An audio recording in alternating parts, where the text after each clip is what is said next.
Hello friends, good morning. আমি শতরূপা, আমার চ্যানেলে তোমাদের সবাইকে স্বাগত জানাই। তো সকালবেলায় দেখো আমার সব কাজ হয়ে গেছে, কারণ আমার ছেলে এখন স্কুলে চলে গেছে। এখন বাজে সকাল 7:30, ছেলে চলে গেছে 7টার সময়।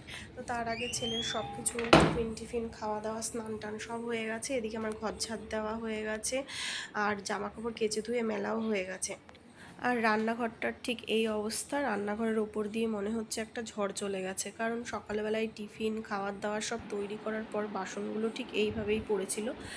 আর এই ঘরে মুছতে এসে দেখছি যে উনি হলো ঘুমোচ্ছেন। যাই হোক, সকালবেলায় ওকে ছেলেকে স্কুলে দিয়ে এসে তারপর ব্রেকফাস্ট ওকে দিয়ে দিয়েছি, ও খেয়ে টেয়ে ঘুমোচ্ছিল। তো ভাবলাম লাইটটা না জ্বালিয়ে আগে বাসনটা মেজে নিই। আর বাসনটা মেজে দেখো আমার ঠিক এই হাল হলো চোখ মুখের, মানে পুরো ঘামিয়ে আর কি, জল টপ টপ করে পড়ছে, আর গরমও প্রচণ্ড ছিল।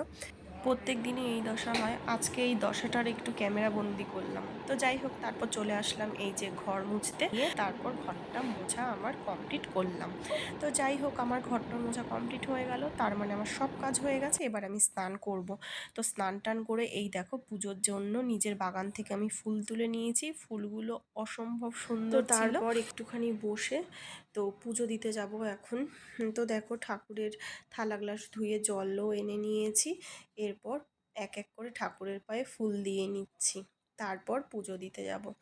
তো দেখো, ফুলগুলোর কালার আমার এত ভালো লাগে, তো যেমনি তুলতেও ভালো লাগে, তেমনি ঠাকুরের পায়ে দিতেও ভালো লাগে। তো পুজো দেওয়া আমার হয়ে গেছে, এখন আমি একটু গীতা পড়বো।